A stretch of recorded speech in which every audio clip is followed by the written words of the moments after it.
tell them suckers to move. I ain't in the mood. Got me with the crew, let me do what I do. I tell them suckers to poof.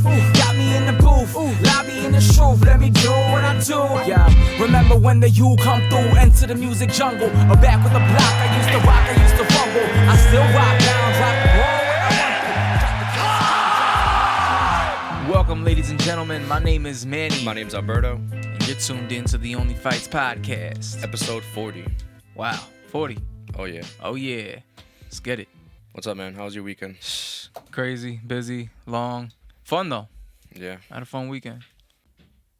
You know, had to help the family and do a lot of yard work, housework, things of that nature, and watch some fights. Yeah. What's up with you, man? How was your weekend? Pretty good. You know, didn't do much. Saturday had a night off from the kid. He slept over the in-laws, so, you know, we had a little date night last night. That's always nice. Yeah. Didn't really watch any fights, but I watched everything this morning pretty much. Oh, so you just crammed it? Yep. It was pretty awesome, though, like watching it, like, because of the streaming services, like just watching everything back to back, just watching the fights, skipping commercials and shit. Yeah.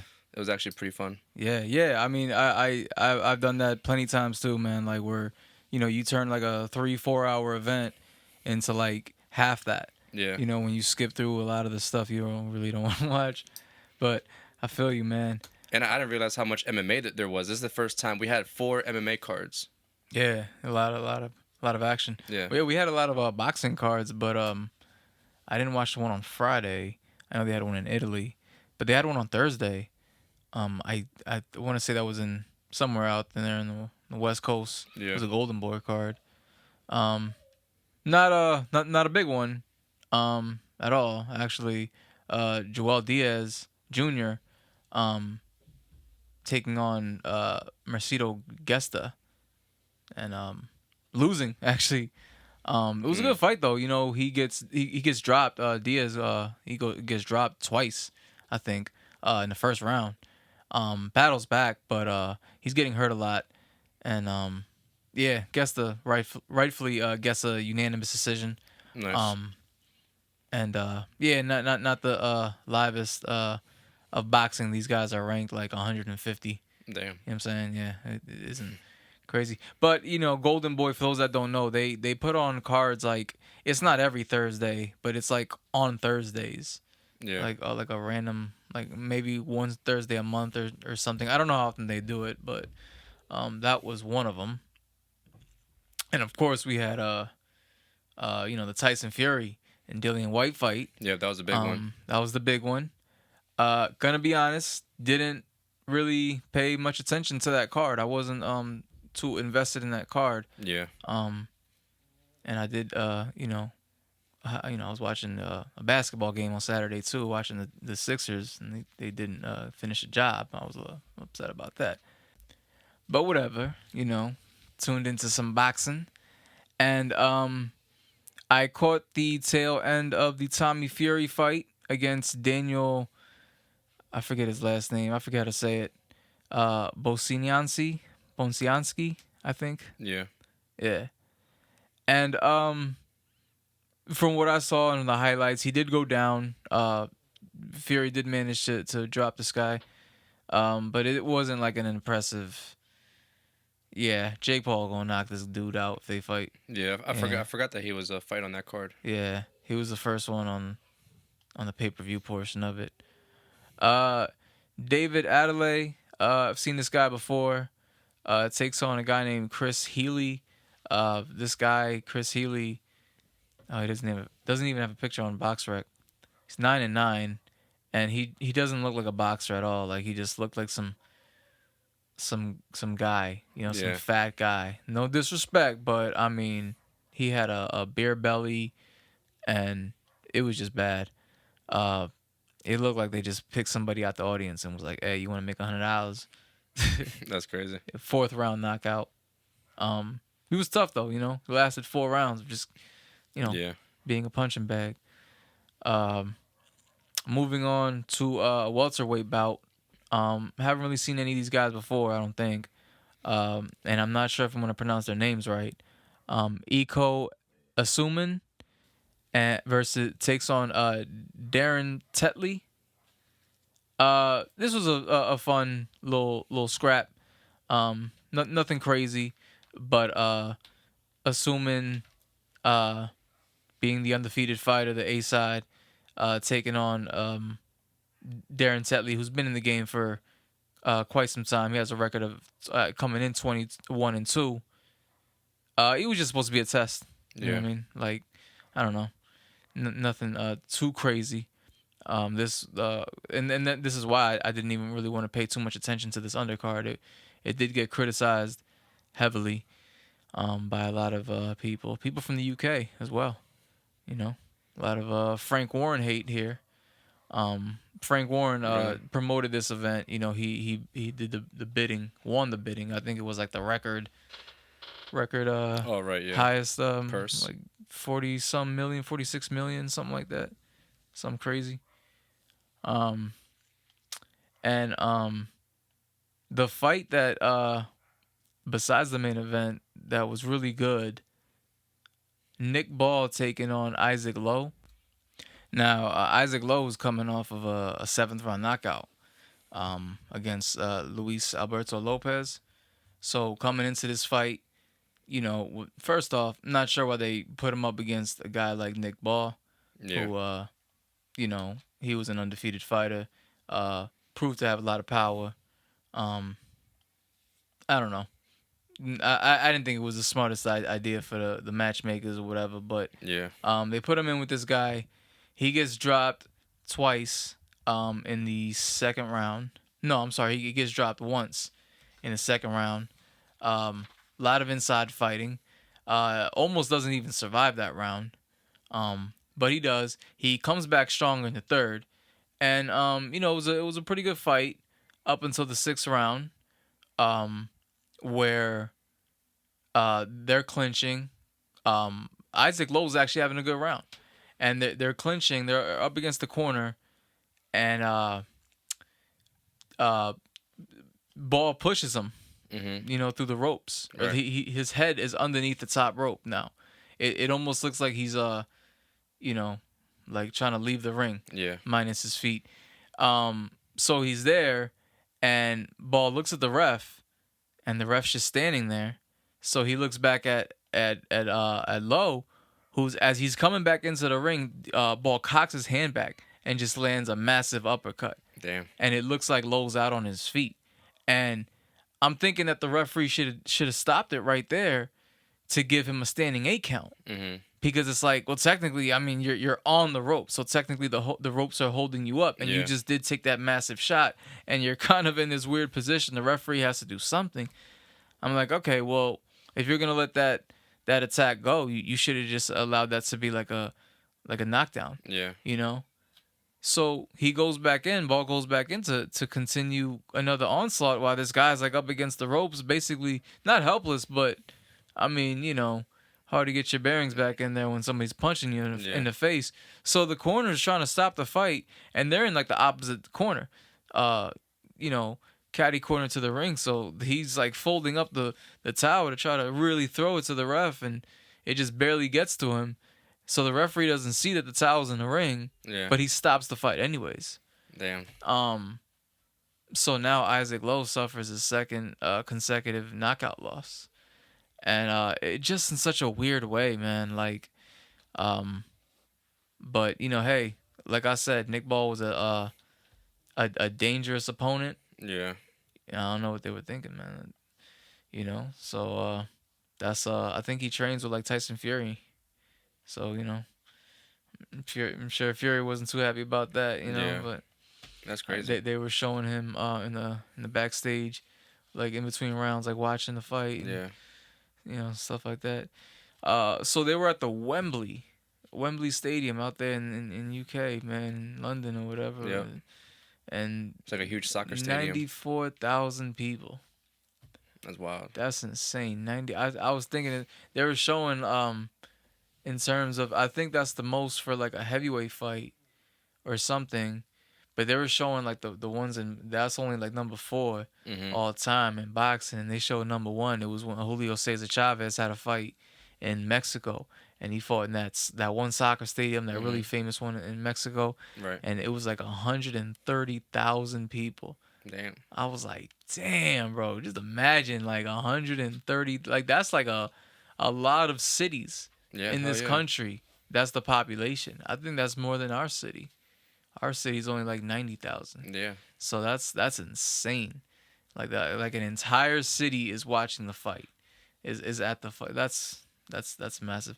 Anyways, 94,000. That's like our entire city Yeah. in one stadium. That's You know what I'm wild. saying? Like watching Tyson Fury take on Dillian Whyte. So moving on to the main event, um, it was a fun fight to start. Dillian Whyte he came out southpaw, which Mhm. I've never seen him do that. Comes out southpaw, goes to the body like everybody expected him to do. Actually does what I would say was a decent round for Whyte in that first round. I gave it to him. Yeah. Um, Round number two was also another was a close round. More body work from the body snatcher. Fury was starting to establish the jab Mhm. in the second round. Um, I think I gave it to Fury, but I wouldn't argue if you gave it to Whyte. First two rounds were pretty competitive, but in the third round, Fury starts to really control the rhythm and dictate the pace and all that good stuff, and Yeah. not really hurting Whyte. Just winning. I thought he won that round clearly, and from there on, in the fourth round, things got a little out of control. Whyte was when they were clinching. Whyte was pushing Fury's head away with his elbow. I think he threw a headbutt at some point when they were up against the ropes. Um, White's back was up against the ropes, and Fury was leaning on him, and so he kind of brought him closer to him, and he was aiming for the back of Fury's head. I mean, Mm. he landed like three good shots at the back of Fury's head, which I thought a point should have been deducted. I mean, not that it would have mattered, but yeah, it was pretty crazy, man. One of Fury's cornermen was like throwing ice at him, which I thought that was crazy because you can get disqualified doing some shit like that. Yeah. If somebody from your corner basically steps in on the fight. Um, Holy shit. yeah. So the referee and once again, man, they couldn't find a smaller referee to do the job, man. Like they Really? picked this. No, I mean he's probably a normal sized guy, man, but he's in there with giants, Yeah. and yeah, he was having trouble in that fourth round. Yeah, there was multiple stoppages from the ref to admonish the fighters like, hey man, this is a fight. This isn't a fight, man. It's a boxing match. Yeah. Chill. And but like I said, for the most part, Fury from the third round on started dominating. Um, Round five was more of round four, and round six was more round five. Yeah. Yeah. So it was starting to get a little boring, in the sixth round, and I don't know, 2 minutes in, uh, Fury goes for his 1-2, but he lands the uppercut. He throws the uppercut. I'm sorry. Yeah. First uppercut he threw in the fight, only one he had to throw. Knocks Dillian Whyte spark out, bro. Yeah. It was crazy because he was out on his feet, and Fury literally just pushed him. You seen that, right? Yep. Like He- just knock him out. He's still on his feet, and people were complaining about that, but I didn't complain at all. I said, man, if Fury didn't push him down, he could have landed another one, Yeah. and that It wouldn't have was been either good. that or another shot that he wasn't gonna Yeah, block. yeah, it would have been bad. You saw him try. He got up in the 10 count, but he couldn't. He couldn't walk to the Yeah. referee without stumbling, and yeah, it was It over. I think it just didn't look. It didn't look like he was out on his feet, and I think that's why people complained about it. Maybe I don't know, but Yeah, no. At first glance, for me, I was like, "Come on, man!" I wanted the fight to Yeah. continue. Basically, I wanted to keep watching, but then once I saw like the replay and I saw yeah, how his face looked, and yeah, good call. yeah, for sure. Yeah, not that it mattered for some of the fights, but the judges were required to wear soundproof headphones. Really. Yeah. So what that's supposed to be to not be swayed by the crowd or something? Mm-hmm. Huh. Yeah. That's interesting. Especially with that many people, And even though they were both from UK, I was gonna say that too, right? But- They're both from UK, so maybe for the other fighters as well, I mean, I guess I guess I guess depending how the fight goes, that can come into play. I think that's what happened for the the Catterall and Josh Taylor fight. Yeah. But yeah, that was that, man. Not much else other in boxing that happened this weekend. Yeah. Yeah, it was crazy. We had a lot of first time we had 4 MMA cards, and 3 of them headlined by female fights. Nice. I thought that was pretty cool. Yeah, So- that's dope. So the first one was on Wednesday on 420. The PFL had a card. It was actually their first card of the season. I guess they only have like 10 cards a year is the way they're doing it. So this was the first one of the 2022 season. And they only, I don't know if they're going to keep doing it like this, but they only had fights in 2 weight classes. It was only lightweight fights and light heavyweight fights. Oh, okay. So, they do a lot of things different. And I actually like looked up the scoring stuff, 'cause I got a little more interested. I pretty much watched the whole main card. And I was impressed. It was a good card. I didn't really know any of the guys except for the main event. Jeremy Stevens, UFC fighter, was on the main event. Yep. But I watched all the fights, so I'll go through them real quick. The first fight on the main card, we had a Canadian fighter. His name was Olivier Mercier.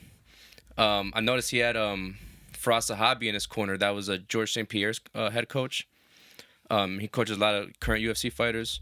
So right when I saw that, I was like, oh, this guy must be pretty good. And he got a split decision win against Nathan Schultz.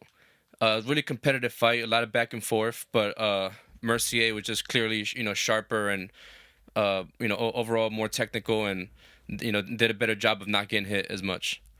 So that was the first fight, pretty good fight. That was lightweight fight. Second fight was a light heavyweight. Antonio Carlos Jr. had a very impressive first round submission win against Dillian Monte. It was a guillotine choke, like super early. Like I think the guy went for a takedown, and he pretty much caught him in the guillotine right away. Super tight. You could tell like he had it where he was like using his other arm to crank it upward. Like it looked nasty. Yeah. And put that guy to sleep. Next fight was another lightweight fight. We had Hausha Manfio took on Don Madge. This was another really good fight. First round was pretty even, mostly stand up. Second round, Madge definitely started dominating a lot more, and it looked like he was gonna get the win, possibly the stoppage soon. And in the third round, Manfio actually comes back, lands a huge right hand and some ground and pound, and gets the stoppage win. It was a pretty exciting fight. It was like a comeback win for that guy. Yeah. It was fun. And then the main event, we had UFC veteran Jeremy Stevens took on Clay Collard. Collard? Yeah, Collard. This was by far the fight of the night, and some people are, even saying this could be, a candidate for fight of the year. It was like one of those, super action-packed. Like these guys were standing in the pocket like the whole time, just throwing everything. Pretty much all stand up. Collard was doing really good body work like early. You could tell he hurt Stevens a couple times to the body early. And Stevens has been known, he got stopped like that. I could think of twice with the body shots in the UFC. Yeah. So when I started seeing that, I was like, oh man, that's scary. But Stevens is doing a good job of chopping at the lead leg, and started keeping him back a little bit. Neither guy seemed to be hurt to the head, I guess, other than those body shots. Which was surprising because they were landing a lot. They were throwing kicks, elbows, spinning elbows, head kicks. It was wild. I say Collard probably won the first 2 rounds, but Stevens had a real impressive third round. He came back, he had his second win, and he started putting it on him. So overall, it was a great fight. Collard ends up getting the unanimous decision win. Not mad at it, but it was really really good fight. That was Jeremy Stevens' first PFL fight. That one's one I recommend go back and watching if you didn't see that one. Nice. So yeah, that was the PFL thing. So with their point system, they pretty much get 3 points per win, and then depending on the round that they get a stoppage, they can get extra points. 3 points for first round finish, 2 for second round, 1 for third round. It's kind of cool. It makes it more interesting, but I don't. It has its pros and cons. I don't love it in some situations. Yeah, I think it's just meant to like basically force fighters to to get the job Force done. the action a little more, yeah. Yeah, sooner if they need to. Like if you need a certain amount of points Yeah, to right. beat somebody else, playoff wise, whatever the case may be, you need that first round knockout. A second knockout won't do. Second round knockout, excuse me. Yeah, it gets interesting. It can get interesting. Yeah. And then we actually had two full Bellator cards this weekend. Bellator 278 Friday and then 279 Saturday. Both headlined by females. The Friday fight was the women's flyweight championship. The champion Juliana Velasquez, undefeated champ in Bellator, took on UFC pioneer Liz Carmouche. Liz Carmouche, she was in UFC for years. She was actually in the first. She was in the first ever women's fight in the UFC in 2003. She fought Ronda for the bantamweight belt, and we know she lost. Obviously, she lost that. That was UFC 157, 2013, and then she stayed in the UFC, and then in 2019, she got another title shot. This time at flyweight, and she fought the flyweight queen Valentina Shevchenko, and obviously we know what happened there too. And I think that was her last fight. When she fought Valentina, that was her last fight in UFC. And then she went to Bellator. She got 3 wins at Bellator and now got a title shot. So, this when I saw it on paper, I was like, this is probably a pretty good fight. Liz Carmouche is 38, 3-0 in Bellator. And then the champion, Juliana Velasquez, she's 35. She's 7-0. Well, she's undefeated. She's 12-0 and 7-0 in Bellator. This is a pretty good fight. Carmouche came out very aggressive, landing a lot of hard leg kicks, applying a lot of pressure. I think she probably won the first round. And then the second round, Velasquez seemed to really find her timing and starts landing a lot of good punches and even drops Carmouche with a big right hand, but Carmouche was able to get right back up. And then in the third round, Velasquez, beats her up pretty bad. And in the fourth round, it's pretty much the same. Velasquez is putting a beating on her. And then Carmouche is able to get a takedown against the cage, and she gets her in a crucifix position where she has both her arms trapped, and starts landing a couple elbows, and then the fight is stopped. Wow. Mike Beltran, the ref with the long beard, Yeah. or is it a beard? His mustache, I think, right? It's like his mustache, I think. Yeah, he got the real long. right. So it was him. So he stopped it, and so Carmouche becomes champ finally after failing twice to win the belt in UFC. But it was a lot of controversy behind it, and I don't know, like she had her in the crucifix position, and she landed like maybe 2 elbows. They weren't like the most devastating elbows. There was no cut, there was no blood. They didn't seem like they were landing super hard. Like it wasn't. Yeah. We've seen bad elbows. It wasn't that bad. And so she the champ Juliana was complaining right away. Her corner was complaining. She said that she was good, that they weren't bad, and a lot of people were saying that it was early, and I don't know, man. That was hard to judge. Like that's a dangerous position. You know what I mean? Like she was locked in that position, and even though it could have been the next one. It only takes one. It only takes one shot. The next elbows aren't. It could have been the next one that would have cut her up, or who knows, put her out. So I don't know. That's hard. That was hard, but a lot of people didn't like it. They were upset about it. She wants to rematch the champ, the ex-champ now. She wants to rematch right away. They'll probably do it. They need a story in Bellator. But congrats to Liz Carmouche finally becoming a champion after a long career. Yeah. Like I said, one of the pioneers in the first UFC fight. That was a good fight. I didn't watch the undercard on that Bellator fight. It was a lot of people that I didn't know, and I had a lot to watch. The next Bellator card the next day, 279. The co-main was a bantamweight fight, Raufeon Stotts versus Juan Archuleta. This was a really good fight. Both guys came out really aggressive. Archuleta seemed to have the power advantage and also got a takedown early, even though it wasn't an easy takedown. Stotts was like, you could tell like he's super athletic. Like his takedown defense was crazy. And there was a lot of back and forth, pretty even fight. And then in the third round, Stotts throws a head kick, and he hits Archuleta right on the top of the head with his knee, because he tries to duck under the head kick, but he still gets clipped like right on the top of his head with the knee. and you could tell he like his legs go out, like he's not out like in his head, but his legs just like give out, Yeah. and he falls straight back, and Stotts jumps on top and lands a couple big elbows, and the fight stopped right away. And ironically enough, guess who the ref was? The same one. It was the same guy, Mike Beltran, the same guy with the thing, and he stopped it because of the elbows on top. You know what I mean? Those were pretty vicious elbows. Yeah. So you know what I mean? Like, it just takes one, and I think people would say that he probably didn't need those elbows on top. So, Right. dude, it's a hard ass job. You know what I mean? Like, in MMA, like, Yeah, he's just trying to be consistent. yeah, you know what I mean. But everybody saw that one and said, "Oh, that's a really good stoppage." Like, you know what I mean? Like, he needed to stop that right there. Yeah. But the night before, it only takes one elbow. But like, it could be the elbow before, and people be like, "Oh, that was too early." Yeah. You know what I mean? So, it's hard. It's hard. That's a hard job. Yeah, I mean, they have the saying, it's better to stop it too soon than too late. Yeah. You know. So yeah, I think that's what could happen. But yeah, that was pretty funny that it was him again.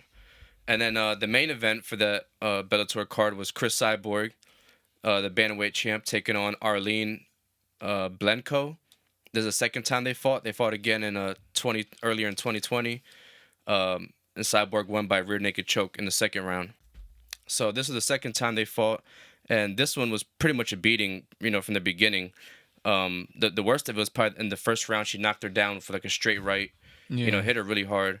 But Arlene Blencowe is really tough. I think this is the first time that Cyborg went all 5 rounds in Bellator. So Nice. I guess that's a little bit of a achievement there. Yeah.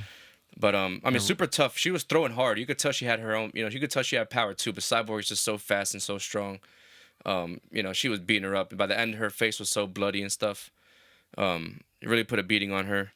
Impressive performance by Cyborg. Everybody keeps saying that they're gonna do the crossover with PFL and with Kayla Harrison. Kayla Harrison. Yeah. So apparently Kayla Harrison signed like a really long deal with them, like 6-7 years or something. Wow. Which seems very surprising. Like, I don't know who she's gonna fight over there. I don't know. But yeah, so that was the Bellator card. A pretty exciting fight.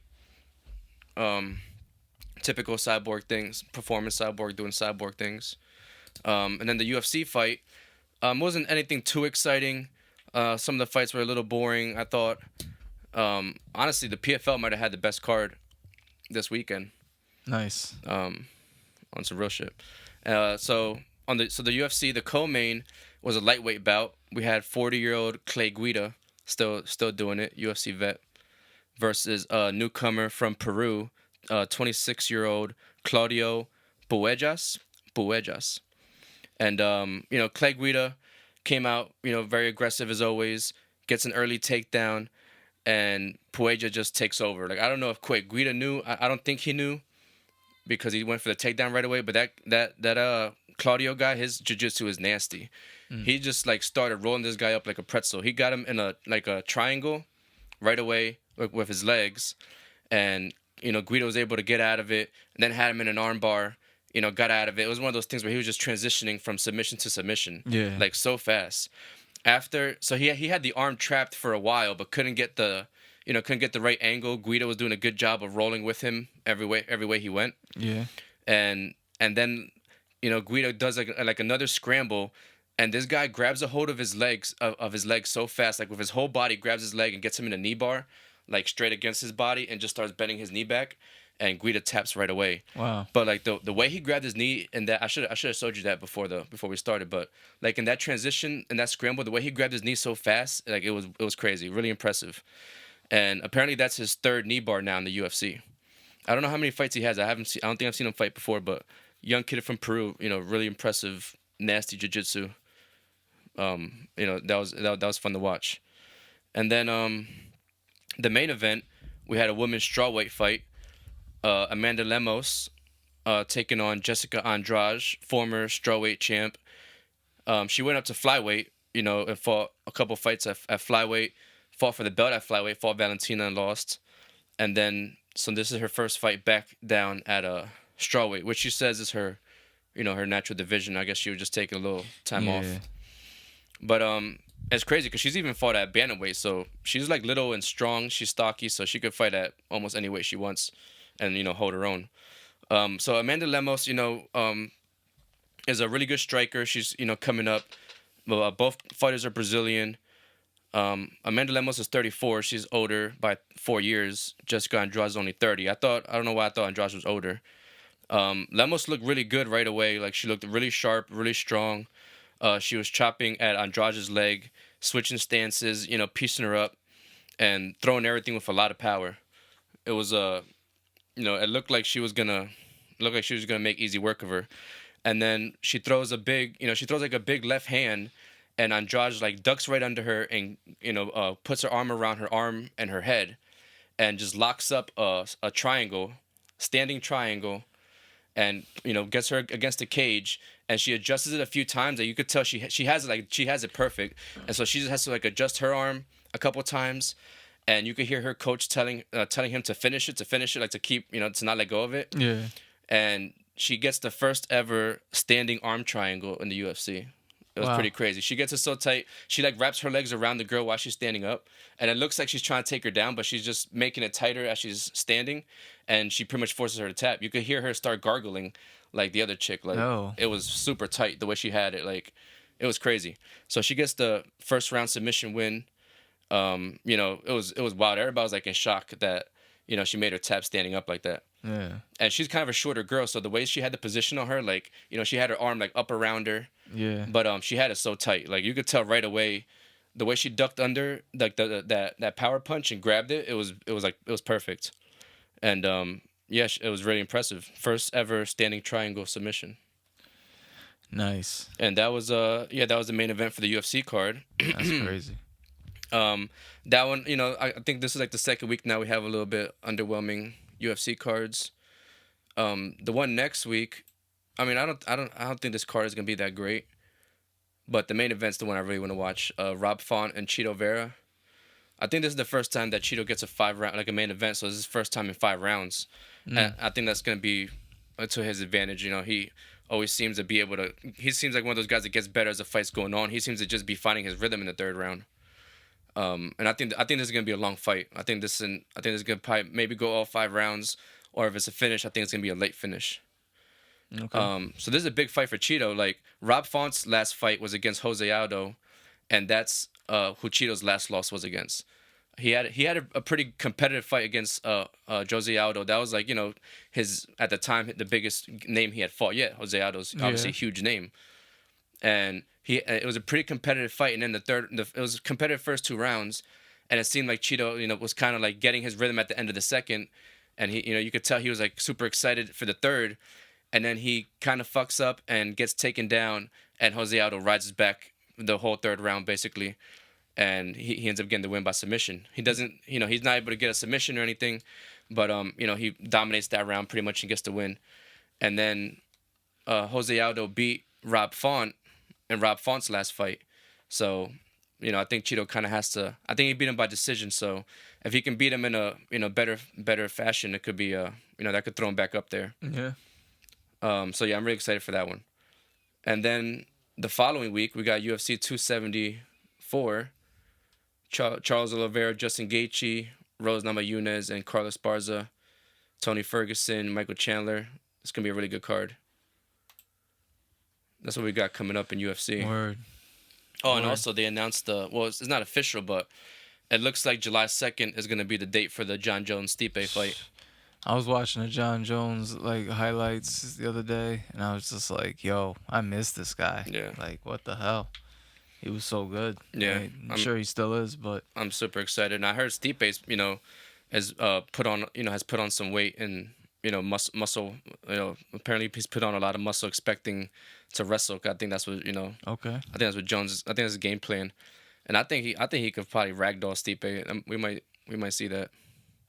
But I think it's gonna be a good test and it's gonna be a good experience fight for John Jones at heavyweight, because he's gonna have to do everything. He's gonna have to strike and wrestle, and it's not gonna be like just a. Oh, speaking of UFC heavyweights, Francis Ngannou, the heavyweight champ, was in the building with Tyson Fury. They called him in the ring, and I didn't even mention that, the whole post-fight interview. Yeah. But Fury was alluding retirement, and things like that. I don't really believe that. I think Fury has too much pride to let um, Anthony Joshua or Alexander Usyk become undisputed. Yeah. You know what I'm saying? Like all he needs to do is have one more fight. And now if he's gonna have this Francis Ngannou fight, whatever. But he has to fight the winner of those guys. Yeah, it was weird, right? He seemed like a little bit over it. He seemed a little like I don't know. That's like how he is though. He's like, he has like the mental health issues and stuff. So Yeah. I think like I think he just doesn't want to look into the future. Yeah. You know what He I'm he hasn't saying? locked into that fight yet or anything. Yeah, I think he's the type of guy. When you have these mental health problems, you know what I'm saying. You got to live in the moment, man. Yeah, You exactly. can't think. You shouldn't look at the past. Don't look in the future like that. So I think that's what it is with him. But yeah, and I'm sure he will. I'm sure he will fight the winner between AJ and Usyk. Um, that fight should be getting announced sometime soon. Yeah. But next week, I cannot wait, man. We finally have it. Shakur Stevenson taking on Oscar Valdez, ESPN Plus. Not a pay per view. Keyshawn Davis takes on Esteban Sanchez. Nico Ali Wash is gonna be up in there. Whole bunch of other guys. Nice. Good stuff. Good stuff. Also on the same day, on the zone, you have Katie Taylor taking on Amanda Serrano, and that's the fight that I think I'm looking forward to the most, man. Yeah. I can't wait for that. I think Katie Taylor's gonna try to box and counter. I think Amanda's gonna be aggressive. Um, and I think if it goes a distance, which it probably will, I don't see anybody getting knocked out. I think Serrano got that, especially in New York. They're fighting in New York. Yeah, that's true. I think Shakur Stevenson outboxes Valdez. Honestly, think it's gonna be, I don't want to use the term boring, but I think it's gonna be, like a chess match type fight, unless Oscar can hurt Shakur, Yeah. and make it a fight. Of course, the week after that, we have the return of Canelo taking on Dimitri Bivol. Philip Hergovic on the undercard taking on Zhang, the Chinese heavyweight. Mm-hmm. He's a monster. Damn. These are two big monsters on the co-main, and Montana Love is going to be on this card as well. Shout out to Montana Love. Yeah. Yeah, week after that, you have the Charlo versus Castano, the rematch. Jaron Ennis on the undercard taking on Castillo Clayton. Also on that night in the zone, you have Zerto Ramirez taking on Dominic Buesel. Also on that night, Triller is having, the circus is in town. Oh shit. So no, it actually doesn't look like a bad card. I don't. Well, then again, who's Servel Pulev? Sergey Kovalev, Kubrat Pulev, Evan Holyfield, not Evander, his son. Also saw some other stuff on ESPN Plus earlier in that day. And then the week after that, David Benavidez taking on David Lemieux. So, they know what they're doing in that middleweight division, super middleweight division. Yeah, good stuff. May 28th, Gervonta Davis taking on Rolly Romero. And they had June 4th, George Kambosos, Devin Haney. And they have here July 23rd, Usyk, AJ, but that's not official. But, that fight should happen, though. Like, there's a rematch clause. Yeah. It's contractually obligated to happen. So Hopefully, whoever wins has a really good performance, and I'm sure that'll motivate Fury. we'll see. When Fury had his whole, like, when he was, in the hiatus thing that he was doing with the mental health and everything, I remember, like, part of his comeback story involved, like, him just watching boxing and just saying, like, yo, I could beat these guys, like, easy. I could beat these guys easy. Like, none of these guys are even that good. Yeah. And, probably saw AJ mildly struggle with Klitschko, whereas Fury didn't struggle at all. Yeah. Um, yeah, and then watched Wilder and said this guy has no technique at all. I could beat him, and came back, and it's amazing, man. And like that's another thing, man. He has that crazy story, Yep. and it's just like you really don't want to end that story with just that one more fight to say like he became the undisputed heavyweight champion, the first ever in the four belt era. Yeah. That'd be crazy, man. And that would just make the Ngannou fight even bigger. You want to let AJ do that? You want to let AJ take all the belts? Yeah. You know what I'm saying? Or Usyk, whoever wins that fight, or Wilder if he comes back, somebody that you already beat. Yeah.